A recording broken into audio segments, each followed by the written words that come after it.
Away we go. It is Chicken Dinner, the March Madness Week 1 edition, powered by Odds Logic. We're going to get to so many games, the brackets, the bets, the picks, whispers from Vegas, and two great guests coming up on this show. Sponsored by Odds Logic, as I said, they have a really good deal for you right now. If you like to bet at multiple books, but you hate ripping through and rifling through all your different sports books, you have to check out the free trial, which will go through the Sweet 16. So you're able to check this out, oddslogic.com/balk. That will get you all the line moves. They have a new injury feature, second half markets, and you can track line movement from open to close. Very, very solid tool. As you know, I use Odds Logic every single day. We're going to get through this show and use it a ton. But the crew over there said, we love Chicken Dinner. We love the show. We love the support. Let's give people a free 1-week trial. So this goes all the way through. Actually, if you start it today, it'll go through next Friday. So that'll give you 10 days to understand what it's all about. Oddslogic.com. Use that /balk to get your free trial. Tom Casale will be joining us in about 10 minutes. And then shortly after that, Corbie Craig, because we got to crunch some numbers on the show. Before we get to bets I've made, Final Four picks, and things from Las Vegas, the elephant in the room is, of course, the bottom of the screen. If you're watching live on YouTube, says Joe Ostrowski and Sam Panayotovich. I'm not going to speak for Joe. I'm going to let him do his thing. We talked on the phone last week. Remember, we did an episode when we were both back from vacation. Well, I was still in Florida, and Joe was back from Mexico. And we talked through that weekend. And then I got a text message the very last day, I think, of February from Joe saying that he's not going to do the show anymore. And again, I'm going to let him address that when he wants. All I know is that that was not the plan. It stinks because I think we had a lot of momentum getting through football season, through the NFL playoffs. But now it's not as exciting because football is what this show has been driven by forever. So there's that drop off from football. And then if you're not into it for college basketball and baseball in the future, then I understand it. But Joe is going to not be a part of the show anymore. Again, I was a little surprised, would not have reorganized the show for 2 months and then had to reorganize it again. I mean, the plan is to still do this show. I think maybe once a week or twice a week. It's certainly a labor of love. I don't want to not do it, but it is sort of a kick in the junk. And if you remember, this show got harder to do during football because I was hosting 5 days a week and then traveling to New York. I got a lot of time now, but also like when I got that text and Joe and I, eventually we ended up talking about a week later, and a lot of his concerns are valid. And there are a lot of things about the business in general. Look, the show doesn't make a lot of money. Obviously, it's just getting started. At least it got started together. But yeah, I did not expect to start on December 19th and then do our last show in February. That was certainly not my plan. But I love Joe. I got mad respect for Joe. I'm not sure what he's going to do. I know he's got some contests up at Splash, but Joe and Sam, I don't think it's anything that has to really be more complex than that. It doesn't work. The timing doesn't work. The schedules don't work. So I'm going to let Joe say his piece. And I love beginning the show with him and then going back to him. But going forward, this will just be Sammy P, I guess. So yeah, that's about it on that side of it. As for some bets, and if you missed any of the bets on the Sunday Spaces, I really want you to go back and check that out because we had 17 speakers on the show and really, really good information. We went live at about 7:45 Eastern, so the brackets were out. The lines were starting to file through, and we started with the Bear Bets guys, Felica, Schwartz, Will Hill, and myself. Rack Jack joined us, and then we went out to Vegas, talked to Patrick Everson. We had national reporters on like Isaac Trotter. We had a whole bunch of questions that came into the chat, and it was really, really good stuff. Jeff Nadeau stopped by. Corbie was on the show. T-Hold, really good stuff from a lot of different places. And if you did miss that show, we were firing some bets, including bets that have moved. on a lot of these big favorites. Houston, Gonzaga, Arizona. The trend continues. They just get bet now on these Sunday nights, Monday mornings. So if you're watching right now on YouTube, Houston, at the time we were doing the show on Spaces, was 22.5. And now it's 23.5 and 24. I've got this marked here on the screen. I got all the games we're going to talk about marked. First half is starting to get bet a little bit as well in that game against Idaho, which I believe Bear liked the first. No, not the first. I like the first half Houston side. Bear likes the Idaho team total under in 731, 732, Idaho and Houston. That got bet a ton. How about 740? I'll say rotation number. Gonzaga. That was my favorite bet on the Spaces. It was 18.5. Look at this right here. 20, 20.5, 20.5. A lot of 20 and 20.5 on the board against Kennesaw State. And the big one that probably isn't done moving yet is Arizona. 770 against Long Island. This was 29.5 and 30. I see 30.5 and 31s. FanDuel has 31.5. These big favorites, the numbers are big, but oftentimes the bookmakers, they feel like they're going to write sharp bets on some of these dogs. And I've been in some of these rooms. I was in the South Point a couple of years when they were making the numbers. They don't want to get too heavy on the favorite, but those three all got hit. So if Arizona wins 100-65, you're going to think about that game. But again, you want to lay the 29.5 into 30. And if this crawls up to 32.5, 33 by Friday, you're going to have a potential for people to come back and take that 33. Guys that laid 29.5 and 30 might come back and take some 33. They might. All depends on how you feel and what you do. But those favorites got blitzed. Definitely got blitzed. A lot on Sunday night and then some on Monday morning. Some other games I know got bet. St. Mary's got bet. I'm going to go from Thursday first and then into Friday. St. Mary's is 7:30. They got bet at 2.5, and some places got bet at 3. Now, there is some A&M money because SEC money does come in, especially as a dog.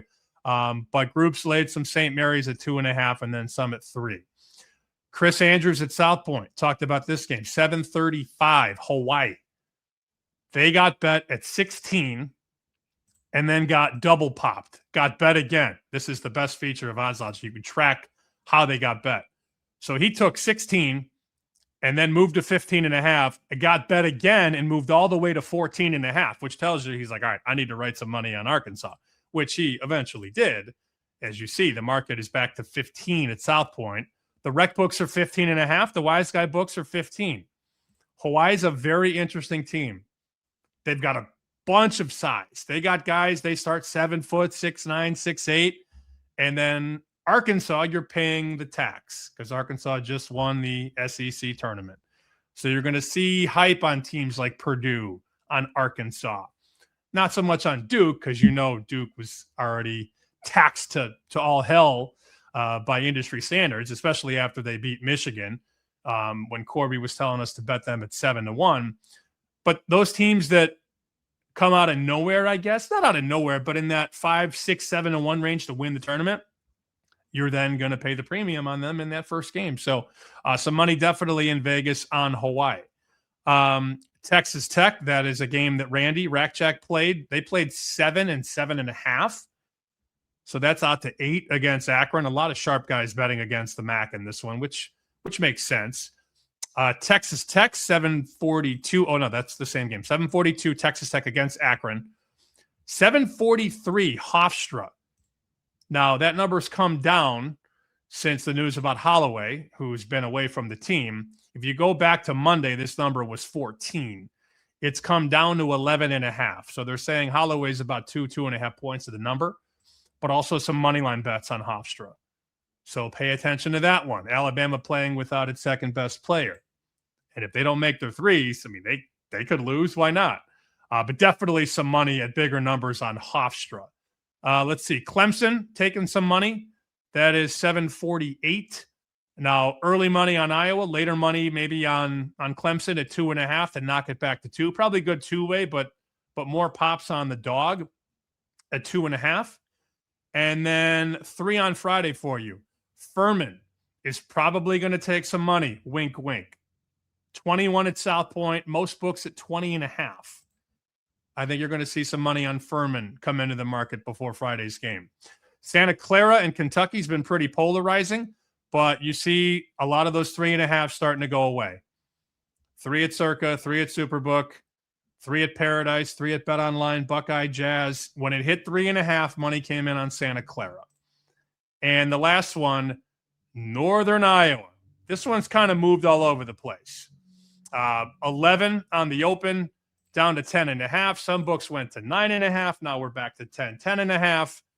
But you're going to see some money, I think, for sure on Northern Iowa, 765. The Johnnies, maybe you've heard, speaking of teams that are white hot right now, no pun intended on Rick Pitino's beautiful white suit. St. John's gets hot. St. John's cuts down the nets. Oh, I like St. John's. Dave Mason reported that St. John's #1 liability now in title market. They cannot have St. John's win the whole thing.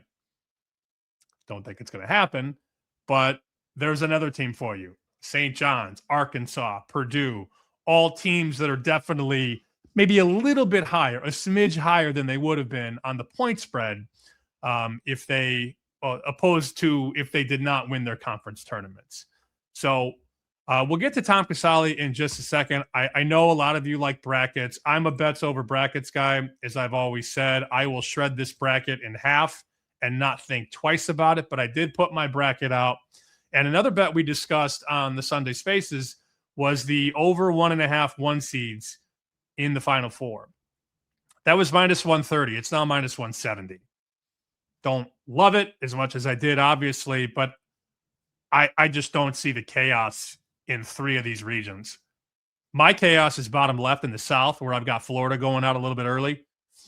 But I've got Duke, Arizona, Michigan, Illinois, with Michigan beating Duke in the national championship in my bracket. But again, I have flipped on my bracket multiple times. The year that I had Illinois making a run, 2021 tournament, I want to say, I had them going far. I had them going to the Final Four. And then Loyola was catching 7.5 in round 2. And I said, fuck this bracket. Give me Loyola plus 7.5. And Loyola ended up beating Illinois. I didn't see that coming, but I don't really care about the bracket. I see Casale staring at my bracket here, seeing all the mistakes I've made. I see you, Tom, in the green room, eyeing my bracket. Let's just bring Tom Casale in from CBS, from Sportsline. First thing you notice on this bracket that you hate is what? You probably got Florida going out a little too early for me. Probably. Yeah, probably. You're a Florida guy, though, aren't you? Yeah, well, I mean, I thought they looked a little uninterested in the SEC tournament. I had them against Vanderbilt because I thought they had a big rebounding edge. And normally you see those frontline guys jump out of the gym. They look like they were in quicksand in that game. I mean, Vanderbilt had way more juice. So I just wonder if Florida is going to have a more intensity this week. Sometimes that happens. I mean, they dominated that conference. They won 12 of their 16 games by double digits. So sometimes you get in the tournament, you've already beaten these teams a bunch of times. We'll see. But I will say the guard play has improved, but I still think if Florida gets beat, it's going to be the guards that trip them up. Sure. I was so impressed with Vandy, and I'm looking to, as I just talked about, don't react to the tournament games and then, I like Vandy against Florida. But I what's up with Huff? I mean, is he healthy? Is he not? I mean, that certainly doesn't help. And then it's just so difficult. I know we saw UConn do it. They were such an enigma, though, that UConn bunch, the back-to-back champ years. And I'm sorry. I'm knocking out last year's champ first. But I still have 3 1s in my Final Four, which, again, that got bet. They bet over 1.5 -130 out to -170. And, I mean, you have to start at 2, right? I mean, you don't have 1 or less 1 seeds, do you? No, I have 2 1s and 2 2s. I'd have 3 1s if Duke didn't lose their point guard. I put them versus UConn. I don't know. Listen, the point guard is the only position.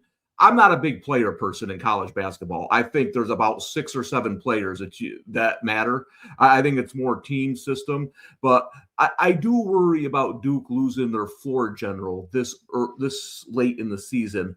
And again, if he's healthy, I pick Duke to win it all. So I certainly can't argue against having Duke in the Final Four. But I think it's going to be all ones and twos. The only chance I think the ones have to really lose are against 2 seeds. I don't see many upsets at all. And don't blame me. I didn't ruin college basketball. But go talk to the people who ruined it. I don't think football got ruined. I think mid-major college basketball got ruined by the new age. I mean, you can't come in and win games now with Division II talent. And I always use the one example because I was in Vermont. I was a Syracuse fan. The year Vermont beat Syracuse, they had gone to the tournament 3 straight years with the exact same team.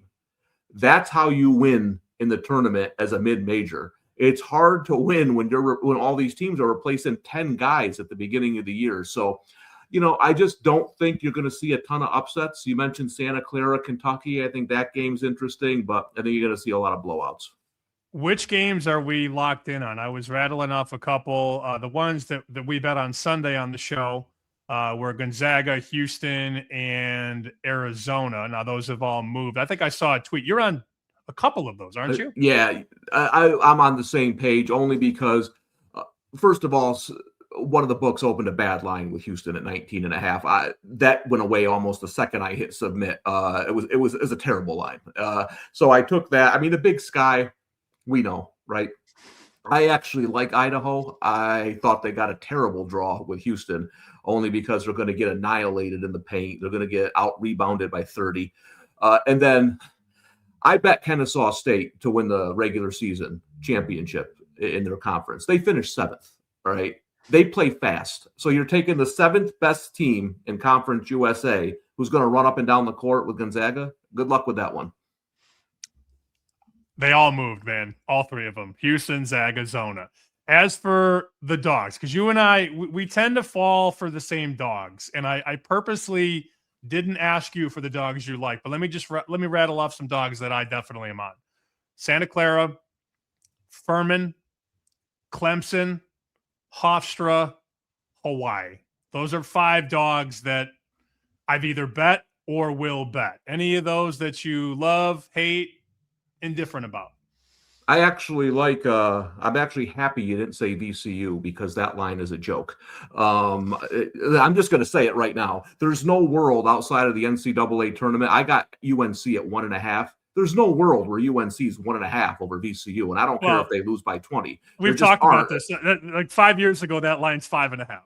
Right. So that's why it makes it harder to bet underdogs. I actually don't hate taking VCU if you in your bracket. You mentioned bracket versus betting, but 1.5, come on. So I think what you did, you identified some of the same teams I did. That where's the value now in these underdogs? So you look at Hawaii, right? Where does Arkansas have problems on the defensive end? As good as they are offensively, you can score on Arkansas. Hawaii is one of the biggest teams in the tournament. They can score inside on Arkansas. So I like that one. Listen, I have had a lot of success betting Alabama games. I just know the teams that bother them and the teams that are going to roll. And I'm telling you, Hofstra's built like a poor man's Tennessee, one of the teams that's given Alabama all kinds of trouble the last couple of years. They rebound. They play at a deliberate pace. They're not going to run up and down. Now, the key to this is they can't get down 14-2, right? Because then Alabama, that's what I had. I actually had Alabama last year against St. Mary's because I didn't think St. Mary's had enough athletic ability to get out in front of Alabama and slow it down. I thought Alabama would speed them up early. I think Hofstra has some interesting players. They can slow this game down, stay within striking range at halftime. I think they have a chance. Okay, so we went through the games that I like. What are some of the games that you like? Do we have? Yeah, we like the same games. I actually like Santa Clara too. I think Kentucky is a mess. I really do. I think they're an absolute mess. And I love the way Santa Clara plays offensive basketball. And if you look at where Kentucky is weak, 2 areas that Santa Clara can exploit.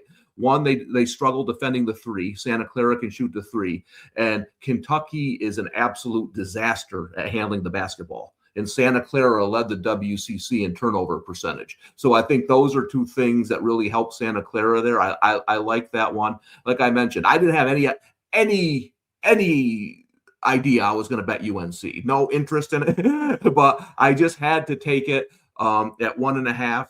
I bet the two big ones I said, and going back to my Florida one, I'm going to be interested to see what the half line is, because I think Florida starts out hot. Now, if they had won the SEC tournament, I got no interest in a first half bet with Florida in round one. But the fact they not only lost, but really played their worst game of the year, I think they come out hot against whoever they play and roll them in the first half. Generally speaking, I agree with you on teams that just looked lopsided or looked wonky, whatever word you want to use, janky. Florida comes to mind for sure. And usually I'm a Florida guy, but I just off of last year's title run, without Walter Clayton Jr., let's also not ignore that, right? I mean, he's not there to save them down the stretch. So that's personal for me. You like Florida, that's fine. But what you're saying though is right, Sam. I want to point out two things that you're saying. One, Florida's not as good as they were last year. Two, the SEC isn't remotely as good as it was last year. That's not even a debate. The SEC was the best conference in America last year. So a lot of those teams in the SEC I thought were average. So what you're saying, I actually kind of agree with. I'm just looking for a time and place when they'll lose. Yeah, I mean the bracket's very nice for them. I mean they should beat Vanderbilt, but I got a little bit cute there, and I wanted to have one chaos region, and that's for me it's in the South. But I think back to what I was saying about teams that just look off in the conference tournament, people that are filling up brackets for the most part are turning on college basketball on March 5th. Mm-hmm. And they watch Florida lose and get killed. They watch Illinois blow a 15-point lead to Wisconsin. They watch Michigan State lose as an 8-point favorite to UCLA, who was shorthanded in the game. And they don't want to put those teams far. And I understand it wholeheartedly. But I've got Sparty in the Elite Eight. I've got Illinois in the Elite Eight. Actually, I got Illinois in the Final Four, which I got talked into. Don't get me started. I hate it, but I did it. I really, as a Houston guy this year with some Houston stock, maybe I'm playing both sides there. Illinois, Houston would be again in the tournament. We've had it a couple times now. That would be such a fun game. Offense against defense. If Illinois makes threes, they win. If they don't, they lose. But those teams, like the fundamental teams of Florida, Illinois, Michigan State, I wouldn't be surprised if all three of them made runs in this tournament. Yeah, so first on Houston, before I get into those teams, is that I bet them at 16-1 back in December. I thought it's the best bet. I thought it was the best bet I ever made. I didn't shut up about it. I told my friends, my kids, I'm on the air, all that. I got Houston at 16-1. I will say objectively, they're not as good as I thought they would be at this point in the season. They don't have enough scorers. They take way too many threes. I thought they were going to round into a different kind of team, similar to the Kelvin Sampson team that we've seen in the past. That hasn't really happened. I don't know if Houston's going to make the Final Four, speaking objectively on that. So I wouldn't be surprised if Illinois got them. But if I say a million things about betting, listen to this one thing. There is nothing in those conference tournaments that matter. Not a darn thing. Not one outcome. Nothing. These teams are now going to other neutral arenas around the country, different gyms that they're not used to. You don't know. Listen, people keep asking me who I like in Wisconsin High Point. I don't know. Is Wisconsin going to make threes in the first 15 minutes? You know what I'm saying? Like when you shoot a ton of threes like Wisconsin and Nebraska, go into these different gyms that you're not used to. I don't know how they're going to perform there. So it's completely different. The travel's different. The gyms are different. The matchups are different. Remember, in your conference tournament, you're playing teams you see all the time. You already got a scouting report that's 100 pages long on them. So I just think, to me, the conference tournaments and the NCAA tournament couldn't be more different. You'll love this. I had a Friday moneyline parlay. I had one leg St. Louis, second leg Illinois. I probably should have won the Illinois leg and lost the St. Louis, but I got the opposite.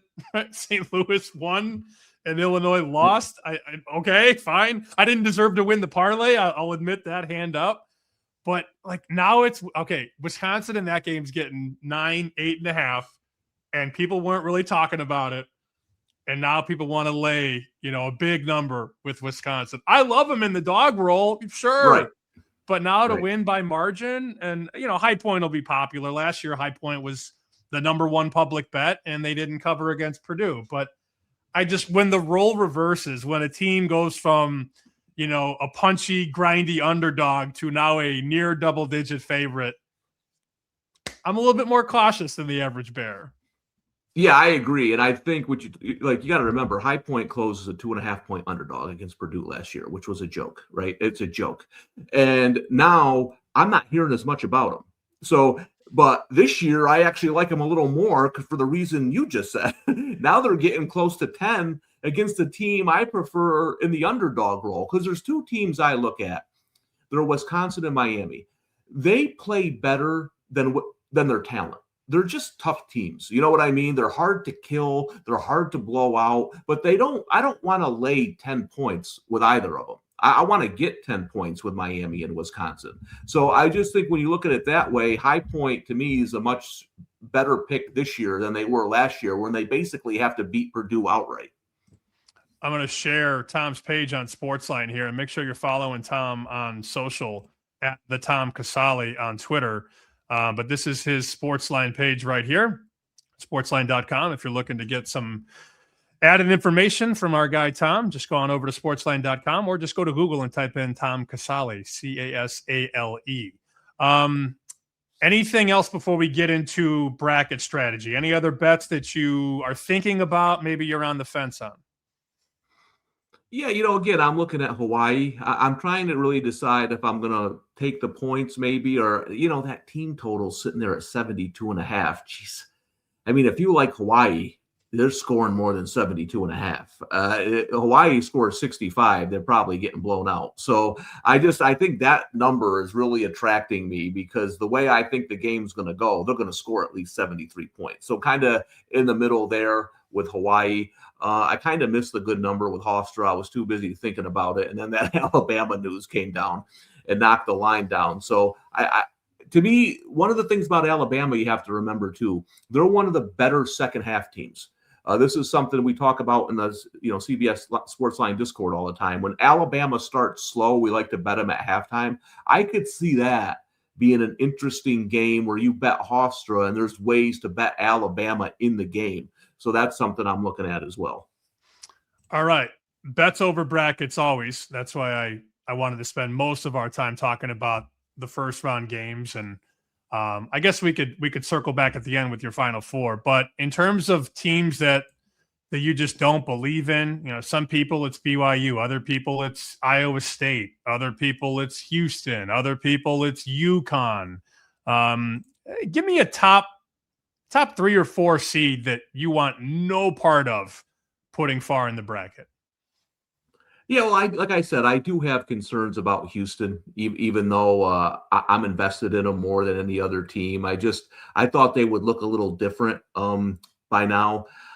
I'll say this too, I know Purdue won that Big Ten championship, but they have been hit or miss all season. And now I see they're a popular, pick to I know I'm looking at their bracket. It's not an awful bracket, but I don't really trust Purdue. I don't know how far I would have them going. A team I just can't stand. It's not a top 3 seed, but Tennessee, there's nothing really to like about them other than their offensive rebounding. And Nebraska's a 4 seed. I think could get caught early. I think Troy is a tough opening matchup, but even if they win that game, I think it's 1 win and done. And even though I do have UConn, going pretty far, again, that's a team that runs hot or cold. You don't really know what UConn team you're going to get night in and night out. They kind of sometimes play up to their competition, play down to their competition. So I could see people getting UConn out of there early. Yeah, that's a bet. I was sort of saying it without saying it. You're going to see some people, I think, they're going to come in and grab the ceiling on Furman in game 1. Now, that's not to say that Furman's going to win, but let's just say some people in the know don't think that should be 3 touchdowns. So yeah, and you got to remember something about UConn, because I laid the points against Xavier. Xavier was like a team built in a lab for UConn to beat. They've played them 3 times this year. They beat them by a combined 55 points. Xavier has no chance against UConn. Everything UConn does well, Xavier does poorly. So when you look at their last few games, that's really the only time they looked good. You know what I'm saying? Is against the team they've hammered 3 times this year. So people who have concerns about UConn, I think they're justified coming into the tournament. Give us an upset in the first round. Yeah, I'm going to go with Troy. I think Troy is one of the more talented teams, and I think Nebraska is a team that can be upset because of the reliance on the three-pointer. They don't rebound, right? Like when you see mid-major teams get whooped, they're getting beat in the paint, they're getting out-rebounded by 25. Nebraska's not going to do that to you. So basically what you get from Nebraska is, are they hot from 3? If they are, Troy probably loses. Troy has a very good perimeter defense. If they can stop some of those threes, I think Troy can get the win. And I think I don't want to go this far, but if Santa Clara were to win by double digits, I wouldn't be shocked because I think there's problems at Kentucky, and I think Kentucky knows it. And we'll see how long Pope lasts there. And get ready for that name, Victor Valdez on Troy. You're going to hear that name a ton if they play well against Nebraska. Nebraska, by the way, the only Power 5 team that's never won an NCAA tournament game. I do remember when Northwestern used to be a part of that list, but they got one eventually. So good for them. Santa Clara also, I'm spitballing now. Just stop fouling. Can we not foul the whole game, please? Like they did in every West Coast. I had the St. Mary's game. They were on defense. They were in the bonus with like 10 minutes to go in both halves. So yeah. Like, can we not foul on every play for the love of God? But whatever. Maybe they don't in the tournament. All right. I guess last order of business is to give us your Final Four and your national chomp. Yeah. So I went with it. I think the market agreed with me on this. When I saw the bracket, I said, geez, if I could have made a bracket for Iowa State, this probably would have been it. And we saw them go from 35-1 to 18-1 when the bracket was released. The reason I picked Iowa State, and I love Michigan, but Michigan has one weakness, and it's ball handlers and turnovers. That would be their issue if they face Iowa State because their backup point guard is out for the season. They really only have one guy who handles the ball. I think there's some advantages Michigan has in that game, but we'll have to see if Iowa State's pressure defense bothers them. I took Iowa State there just not to have all number 1 seeds. Arizona is the best team I've seen all year. When you look at what they did in the non-conference, then going 16-2 in the best conference in America with 2 losses by a combined 7 points, 1 in overtime, I don't know how you argue differently. They're the best team I've seen all season, so I have them. I went UConn over Duke just to be different. I think Duke is a great team. Again, the point guard thing, I took a shot. That was my kind of like you did with Florida. I took a shot with trying to get Duke out of there. And then I went with Florida. I wouldn't be surprised if Florida lost, but I went with them. And then I took Arizona to win it all. Again, I bet against Arizona a few times this year and had to learn the hard way. That's the best team in the country that I've seen. That's Tom Casale. You heard him. This is my favorite March tradition. I know you were busy on Sunday. We were all doing a million things, but we had to talk turkey. We had to talk about these games before they tipped off. I don't count the Wednesday games, the Tuesday games. I'm talking about the Thursday, Friday, into the Saturday and Sunday. Please follow at the Tom Casale. And if you're watching on YouTube, again, there's the link to his page on Sportsline. Tommy, good luck. Happy we're on a lot of sides. Make some money, buddy. Thanks again. Yeah, thanks for having me. I always enjoy this. Enjoy the games this week, and I'll talk to you soon. All right, there goes Tom Casale and fixing his hair, his beautiful coif. Corbie Craig, better odds. What's up? Yeah, I didn't realize I was hopping straight into the mix after Tom Casale. I thought this was just a casual Sammy Corb Tuesday afternoon, so I'm excited for this. Yeah, I really have been, and I talked earlier about Joe. Joe is, I'm sure you didn't hear, Joe is no longer going to be a part of the show going forward because Joe has some things that he's working on, and schedules weren't exactly lining up well. So I got a bunch of messages about Joe, and Joe's fine. I wanted Joe to address it first. I talked about it a little bit earlier, but I mean, if you've listened to the shows and the spaces, Joe wasn't there. We are fine. It's nothing that has affected our friendship. It's just, I think there was a belief that we would hit a better stride early and that we would make more money. I'm guessing that's a lot to do with it, but because this is not something that's a full-time job right now. It's something that could potentially build into one, but that's a lot of time, a lot of effort, a lot of long nights, and I don't know that both people were on the same page there. But no, so I was scrambling, and I'm like, I got to do a college show, and I got at least 6 DMs asking, A, is Corbie coming on this week? B, is Corbie replacing Joe? And I don't know that we have to answer the second one, but obviously we wouldn't be doing a college show and not have you on before the tournament started. Yeah, I'm always down. Now, am I the co-host? Man, I would be the worst co-host. If you've asked Sammy in the back end, I am. I'm all over the place, man. I'm pulling up a bracket as we're talking. So, not sure I'm there's a I'm lot. the greatest I think there's a lot of synergy we can do together, and a lot of things that we can sort of funnel. Sammy P. For sure. Yeah. I mean, the thing is, though, when I ask you I could ask you a question on something, and then 8 minutes later, we're on our fourth different topic off that first thing. Let me pay some more bills real quick. I mentioned this off the top, and it's worth repeating again. This is the free trial that Odds Logic is offering up right now. This is through the Sweet 16, and this is a look at what the page looks like. If you go to oddslogic.com/Bawk, BAWK, all you have to do, type in your first, your last, your email, phone number, username, and password. No credit card information, no nothing, no hooks in you, and you get to try this out for free through the Sweet 16.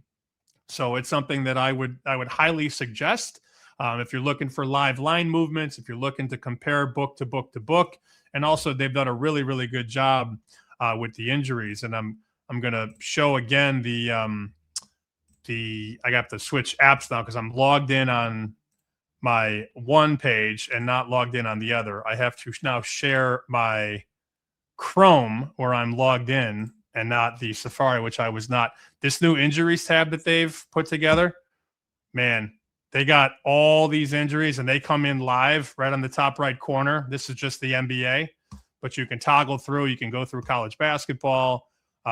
Gives you all these guys. Aiden Holloway, Corbie's guy, legal, ruled out Friday against Hofstra. Taylor Hendricks, questionable to play against George Washington. And then you scroll down and you get the teams and the games and the players. So, Sammy, you just skipped the best name in college basketball. Look at that right there. Po' Boy King, the man himself. Po' Boy King is questionable to play Wednesday at New Mexico. So what will happen when this injury becomes Vegas known, not ticker known, not on ESPN, this will pop in right here on the top right corner, and you will get injury information. And, of course, you can track all the games, all the lines. For college basketball, I think it's the best to compare totals. You don't have to go between DraftKings and FanDuel and MGM. Everything is basically right there for you. And you can also mark the games that you like I did earlier in the show. Like, you want to follow this game or that game? Makes it very, very easy. So just wanted to plug them again and thank our friends at Odds Logic for putting together that free trial on oddslogic.com/Bawk. All right. We haven't talked since Sunday. We've texted. We haven't talked. Where would you like to start with this tournament? Whether it be a bet, a pick, a bracket, a future, where do you want to start? It depends. Do you want to start just disgusting, or do you want to start off the top, just like a nice guy? Disgusting.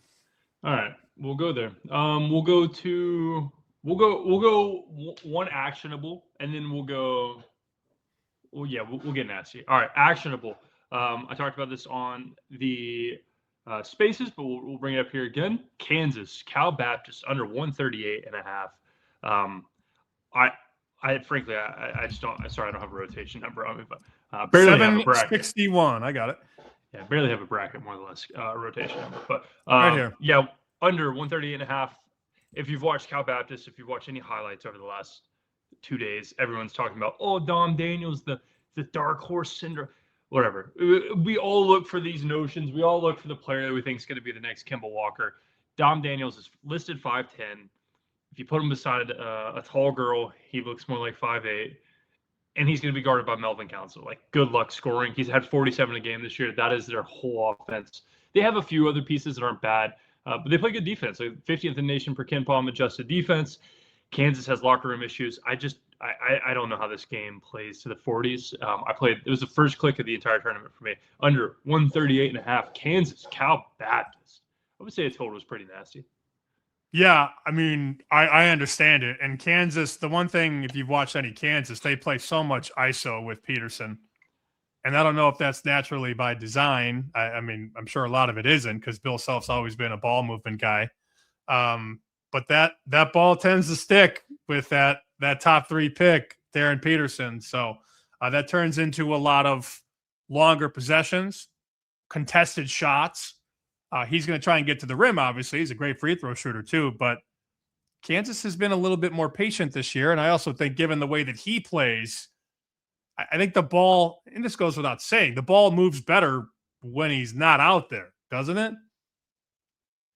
Yeah, it's just repetition. Like, I play best with my childhood best friend. Like, that's not a secret. So I've got reps with him that I have reps with nobody else. And so they haven't got to play a lot of games, Darren Peterson. So that kind of makes it tough. And then you multiply the eyes that he gets on him, and just it makes basketball pretty hard overall. Let's stay in the same part of the bracket, Sammy. Okay. And let's look at, oh, that's not even the same part of the bracket. Let's move parts of the bracket, I guess is what I meant. And let's look at the upset that I think could happen. I had talked about this on Twitter, but we'll go number 13 Troy. Yeah. Plus 13.5 versus Nebraska. The outright could be a little sniffy if you want a little sniff, Sam. Another angle to take this would be Vandy to make the Sweet 16 plus 05. I think that's a really good bet. 4 versus 13 is usually where it's like very obvious that these are a bunch of me and yous versus a bunch of kids who play college basketball. In years past, it's pretty obvious. I just don't know if Nebraska has that kind of athlete. Like, I see this team rink masked being one of their better athletes. Like, I think that Troy has the bodies to stay in front of somebody like that. Where does Troy succeed? I think they've been really good at stopping the transition big man, like the guy who can shoot the threes. We watched them beat Akron by 10. Akron has a pretty solid transition three-point shooter. They beat Furman, another tournament team. They beat San Diego State, a very talented team. And then 2 days later, lost to Michigan in triple overtime. Like, I think this Troy team's a lot better than people give credit for. They have two brothers, Sammy, who I thought were twins for the longest time. They look identical. They're not twins. They're 1 year apart. Redheaded kids, dive on the floor, scrappy as can be. The Campbell brothers, they could give Nebraska some issues. So Troy outright could be fun. I'll take the points, 13.5, and Vandy to advance to the Sweet 16. Just if Vandy gets Nebraska, I still think it's a good spot. But I think that there is a greater than 0% chance that they are not facing Nebraska in the second round. I love that you're on that. I saw you were on it. It was circled for me yesterday. I saw your tweet. I want to get to your guide in a second too. But let's build a bet, because a lot of people like to do this. They want to take 2 teams to make the Sweet 16, and they want to wedge them together. You liked Vandy. See, I was going to bring up Illinois to make the Sweet 16 and Texas Tech to make the Sweet 16. So I take that big favorite, Illinois, at minus 400, who, I mean, let's be honest, they should beat Penn and then beat either VCU or a depleted Carolina. So I'm taking that Illinois team, minus 400, and parlaying it with Texas Tech at plus 105. Now, Tech gets Akron. I think the MAC is horrible. And without Holloway, it's just not the same team. It's just not, Corbie. So Illinois to make it, Texas Tech to make it, that is plus 156. But if I take out, let's take out Texas Tech and put in Vanderbilt and see what that price is. Tech out, Vandy in. Should be a rough. That is plus 140. That's a pretty good idea, no? Yeah, I actually played Tech to make the Sweet 16, so I would take out Illinois in the situation and play Tech and Vandy. I think Illinois ultimately does, but I don't think you're getting some like crazy value at it. Minus 400. I definitely see what you're doing there. If you want Illinois exposure, I get it. But I agree. One thing that I think people will underestimate is like what the current odds are using to like make these numbers are the current adjusted numbers. Like, you know, I think Vandy's a +8, and I think whatever's -3, and so I get +11. but those will change after one game. So, like this price assumes that Nebraska is going to do what they should, and then Nebraska and Vandy will face, and it should be +05. This assumes that Bama's going to cakewalk Hofstra, and Texas Tech's going to kind of struggle against Akron, and then when they face, we're going to have like a number that makes sense relative to the price we paid. I just don't think that's the case. I think Texas Tech is going to mollywomp Akron, which is going to adjust their overall. You like mollywomp right there, Sammy? And then I think Bama has a tough time with Hofstra. Like Hofstra is a slow team, shoots a ton of threes, and then you lose a guy to just a minuscule misdemeanor, 2 pounds of weed, Sammy. Oh, it's 2026. What are we doing? You can't let a kid have 2 pounds of weed. Hey, well, come on. That's like 900 grams of weed.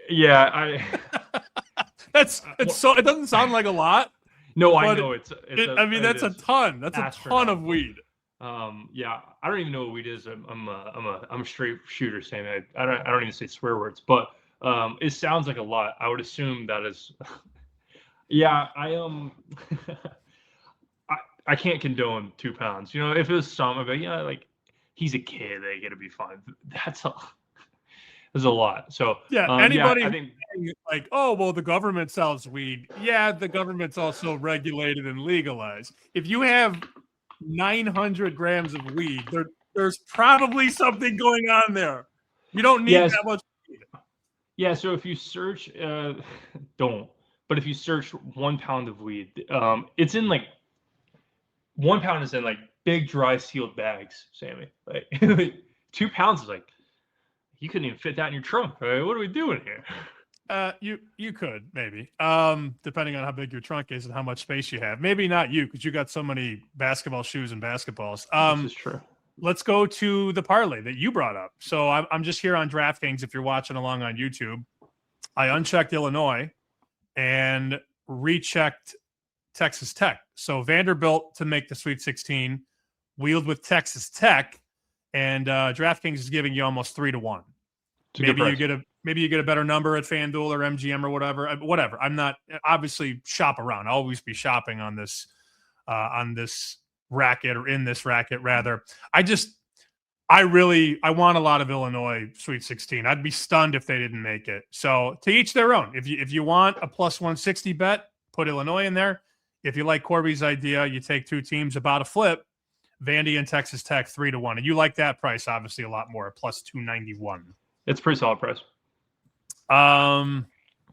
Let's see. What else? Let's talk about your guide, which I just shared on both my Twitter and the show Twitter at chickenxdinner, completely free, and you get to customize this. Bracket theory, build the bracket, likely upsets, easiest paths, team breakdowns. You have a Calcutta calculator on there? No big deal. I will say, this is one of those things, Sammy, where like you don't even have to push it. Like it not only is it completely free, there is not even the ability to buy it. Like you couldn't, if you wanted to give somebody money, you wouldn't be able to do it on the site. So just open up the site. There isn't even an email spot for you to put an email. Like I just wanted to make something cool, have people use it. So the website's pretty cool. You can go through, you can see like easiest paths. You can see like breakdowns of each team. It's nice. So our team worked pretty hard on it. I'm excited that it's done.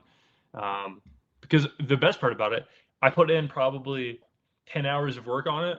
And now any person who asks me March Madness question, I'm just like, go to the guide. Go there. And that saves me 10 extra hours. So I'm a happy guy. I'm curious about the Calcutta calculator. Now, because I get these questions a ton, and I don't do the Calcuttas anymore because the guys that I run with they play at big numbers, man. I mean, one year they bought a 2 seed for like 25,000, and I'm like, we're playing different games. I'm good. I'm good on that. Even if it's split 5 ways, I'm good on that. But in terms of the Calcutta calculator, like, take me through that. Take me how that was built and how you feel about it. Yeah, so you can do a drop down that's such like basically by default it has general rules. Round 1 is 1%, round 2 is et cetera, et cetera. General rules are within the Calcutta calculator, and then we determine expected wins. So like Michigan is 3.55 expected wins, and you can find a fair value. There's an implied pot at the top. You can type in like what you think it's going to get to. And then after 4 games, like after 4 teams, it can say like, okay, well, Michigan went for $5,000. Michigan should roughly be a 3-1. The implied pot, if all of your friends aren't complete idiots, should be roughly a $15,000 pot. And so then it'll show you like, okay, this is roughly like the ballpark you're working with. The more teams you add, the more accurate it'll get. And here's the fair value for that, if that is the case. So it works if you have a semblance of idea of what you're doing with a group of friends. Now, if they're just willing to pay $100,000 for Alabama, like, it's of course not going to work. But Calcuttas are fun. They're not meant to be this super nerdy analytical thing. It's a good time unless you're taking it too serious. And so it's just kind of something to give you like a rough ballpark of like, you're probably overpaying in this situation. On this show, you gave Arizona, I believe, at 16-1 early December. And then right before Duke beat Michigan, you were saying this is a good time to buy some Duke. They were in that 650, 7-1 range. I'm sure you like them, obviously, to go as far as they could to get to the Final Four, although Duke has the injury concerns, of course. But when you're filling out a bracket, where do you stand right now? If you've even filled one out, because you're much more of a betting guy, numbers guy. If you filled one out, great. If not, let's fill out a Final Four. Yeah, I actually made one today. I'm just, I had a conversation with somebody today of like, brackets have kind of become too mainstream. Like it's fun, we do them. Like I enjoy like the pick 8s, the pick 5s, the Calcuttas a little bit more. But ultimately, I did make a bracket. If you can pop up Twitter real quick, Sammy, I posted it. I think it was my last post. You can click the big picture. I just put it. If you go on the guide at the end, you can make your own bracket and you can download a picture. Pretty cool. Yeah. So here's my bracket, and you would laugh at who the championship is. That would be the 2 teams I have a future on. So there are some massive upsets in this. This is made for large pools. But I have Duke, I believe that's Arizona, in the championship, and I have Duke winning it all. So yes, injuries are a concern. It's unfortunate, but I still think the Blue Devils are. Also, I heard somebody say in your spaces the other day that Duke had a tough draw. Like, no, we must be watching different basketball. I think that it's one of the nicer draws. Like I don't know. I see a Michigan State team who could lose round 2 so easy, and then UConn's probably the most susceptible too. So yeah, I have Duke, Arizona, Duke winning the championship. So that kind of is nice. I have Texas Tech going to the Sweet 16. So that I saw that you're knocking out my Michigan that early without topping too. Did you see where I'm knocking out? You're in the wrong spot where I'm knocking out Michigan. You just look. Oh, wow. Oh, I see. I wasn't. No, I just saw. Now, do we want to talk about that? You have Michigan losing to Georgia? Okay, well, let me preface this. It's my national champ, bro. You're knocking out my champ in round 2. My preface is this is made for mega pools, something that you need to be different. You obviously have to get the champ right, but you need to be significantly different than everybody else. Let me give my. You got the fucking 1 overall seed winning the whole thing. Okay, tell me how many brackets have Michigan losing in the round of 32? No, I would assume that would put us in the 0.1%. You and Tom Crean, probably. That's it. I will take I'll take some credit for it because I have been pushing this narrative now, but I got this idea from the man himself, the legend himself, Jeff Nadeau, who pointed out a great point to me, Sammy P. What is Michigan good at? They have a big man who blocks a ton of shots, right? 6th in the nation block shots, Morrow. He's awesome. What does Georgia have? 4th in the nation, center who blocks shots. That's interesting. What does Michigan cause a lot of issues? Yaxel Lindenborg, 6'9", can shoot threes. Well, that's interesting. Guess what Georgia has? 6'9" power forward who shoots threes. Now that's just crazy. Now, where is the only lone issue with this Michigan team? It's a great team. I'm not taking a single thing away from Michigan, but there is one issue in this team. LJ Kaysen is hurt. Elliot Cadeau is not a starting point guard for a national championship team. What does Georgia have, Sammy P? That would be 2 top 100 steal rate guards to give Elliot Cadeau some nightmares. So I'm not – they're going to be a 16.5-point dog. I'm not saying that this is logical. Georgia has to beat St. Louis, who is a tough team. But if they do, I think that this has more legs than people give credit for. Georgia just beat Alabama. They beat Kentucky. They beat Arkansas by 14. Like, this is a decent basketball team. I could tell you were talking to Nadu because I was in his spaces last night, and he was like, "Georgia's going to give Michigan a game," and then I just looked at the tail end of your bracket. Like I was looking at the Elite Eight Final Four, and I'm like, "Oh, he's got Texas Tech. Oh no, he's got Texas Tech beating Georgia." So that's your region of chaos. Every year I have a region of chaos. Mine is the Florida region. I got Florida going out pretty early. I'm surprised you have Illinois beating Houston going to the Final Four, going to the Elite Eight, and then beating Florida. You're in on Illinois like me, huh? So the reason I did Illinois over Houston initially is I think there's a chance Houston loses to St. Mary's. Like St. Mary's is a pretty tough scheduling spot for Houston.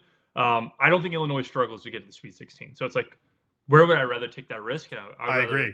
I would rather hold some Illinois there. So, I think it would be an awesome game versus Houston. I don't think that's just like they win. I think that the reason I take that is like that very easily could be St. Mary's in that situation. No, Sammy, I will say the spot where I'll obviously have to change it tonight if they lose, but I would say my biggest upset, Georgia's my biggest upset. But besides that, at the very bottom right, you'll see I have Texas beating BYU and then Gonzaga, which as an 11 seed would be something else. They have to win the playing game still, and they're barely a pick in the playing game. So I tell everyone we've seen that happen though. We've seen those teams. UCLA comes to mind. They win the play-in game, they go to the Final Four. Play-in momentum, man. And like, what is BYU? BYU is one good team, one good player team. They're still really good. Probably two good players. Texas has Sean Miller at coach and some good guards. What is Gonzaga? Gonzaga, everyone is talking about like this upside ceiling of Huff coming back. Like sick. Ceiling doesn't count anymore. Upside doesn't count anymore. We are legitimately inside of March Madness. You can't tell me about their upside if they get a player back. We got 2 weeks left, Sammy. So I'm not buying the Gonzaga story. I think Texas is a fun little ride down there. Interesting. Okay, so I'll give you a couple that I gave out in terms of just like winning in the first game, because I don't have, let's see, in the Elite Eight, the biggest number I have is a 6. But I do have some double digits winning in the first round. I went Northern Iowa. I went Troy, which I love to see you on. I mean, you helped get me there. And then I also I did go Hofstra. I know the line has moved to 2.5 points, but I think they can win. I do. So those would be the 3. If you're looking for like a double digit seed to win, if you play those 3 money lines and win 1, you're going to be okay. I'm also, you'll love this. I'm in this pool every year where I get 1 point for every win in the first round, 2 in the second, 3 in the third, and so on and so forth. But if I pick an upset, I get the difference. So let's say I put Hofstra to beat Alabama and they do it. I get 1 point for the win and then 9 points for 13 minus 4. So that's why I usually pick a couple, because I'm also in a pool where I need to have some upsets. Yeah, I was about to say underdogs come unbelievably important in that pool, huh? If you get 2 of them to win in the first round, you're almost guaranteed to finish in the top 5. Yeah. But then you need to have a couple Final Four teams, because you get 5 points for or 4 points for the Final Four, 5 to go to the title, and then the winner you get 6 points. But for every upset, if you get a 7 to beat a 2, that's 5 on top of the 2 points for the round. So it's a very interesting pool. It kind of changes the way you think about it. Yeah, some notes on this. So I know we're not like directly affiliated with the sportsbook, so I will say, like, if you're betting these like big underdogs, I'm sure everyone has seen it. If you have the availability and you're not like death limited, Bet365 has up 10 cash. That is huge. Like, if you take Troy money line, they get up 15-5. You win your bet outright, and it's like that's wow. Yeah, that's a massive thing. They're doing it, of course, just for March Madness, but most people are going to be death limited at Bet365. But if you're not, make sure you use that for these big dogs. Also, that'll look like some plenty fine action. Like I think they'll be okay with taking that. And then the last thing, Sammy, that I got really, number 4, Arkansas versus number 13. I was about to say that's not how brackets work. Hawaii. 2 things about this. Do I think Arkansas can lose this game? I don't. But remember, the last time that an SEC team caught some momentum at the end of the season, everybody's like, they're not losing the first game. Auburn, Yale. Man, Yale looked good. So I worry about Arkansas in the sense of like history repeating itself. But more important, the reason I bring this up is Hawaii is unbelievably long. They're one of the longest teams in the nation. Every guard is like over 6'5", I believe. And they don't play help defense. It's like very much on purpose. We don't play help defense, which means that this is the ultimate live betting game. In the first 4 minutes, you're going to see, okay, does no help defense destroy Darius Acuff? He's not going to be able to pass. I believe his over-under assist is 7.5, and he's just going to shoot mid-range jumpers. Or does no help defense mean Darius Acuff's about to have 70, 75 points? And so in the first 3 minutes, genuinely, I will be live betting this game. I'm not going to play it pre-flop, but in the first 3 minutes, you're going to be, if you know college basketball, you'll be able to watch and be like, oh, no help, they're not going to be able to stop this guy. And if so, like the live is going to already have been ticked up 2 points, and I'll be on it. If they're not helping, and Darius Acuff realizes like, yo, I could just do layups. Hawaii's in for a really long night. Yeah, I saw they did take some money though. At South Point wrote some bets at 16, 15.5. So you notice the rec books are a little higher than the Wise Guy books, at least on that game. But I mean, you can't sit here and act like Arkansas can't win by 1,000,000 points. Like it's obviously very possible. 100%. Your hope is that the size of Hawaii sort of counters the one-on-one. Because they do go 7 foot 6'9", 6'8", 6'6". Like it's a bigger team. But if you're not making shots, the athleticism does worry me too. Like they're not anywhere near as athletic as Arkansas. But we'll see. That's why they give you 15.5 points to play with. The only regret I have, I think, this week is that we don't get to share one of these together. You know what I'm about to show you, right? Pow. Oh, yeah, of course. We don't get that veal chop parm this week because you're not going to be in Vegas. I know, man. I wish I was in Vegas. That would be a much more fun time than what I'm. You got a lot of things going on. You got a lot of things going on last 6 months and the next 2 months. Hey, you get old John Murray to figure out a way to get me a room in Westgate, and I can make a flight out there. That's the easy part. I mean, you know we got room for you always. I'll never forget. Last year was when you got to meet my guys from home, and we hung out with Alan and Mo and God rest his soul, Dave Sherapan. How about Paulie firing the first of 10 bets in the hotel room? It was a good time. My back is healed. I did have a problem. I'm good to go now, so I don't have to lay on the floor anymore. I'm feeling like $1,000,000. You guys don't. I've been stepping, Sammy. I'm feeling good about myself now. All right. Well, that's Corbie Craig. Again, please let me share one more time. Go check out the guide, which is completely free. Corbie did all the work, so you don't have to.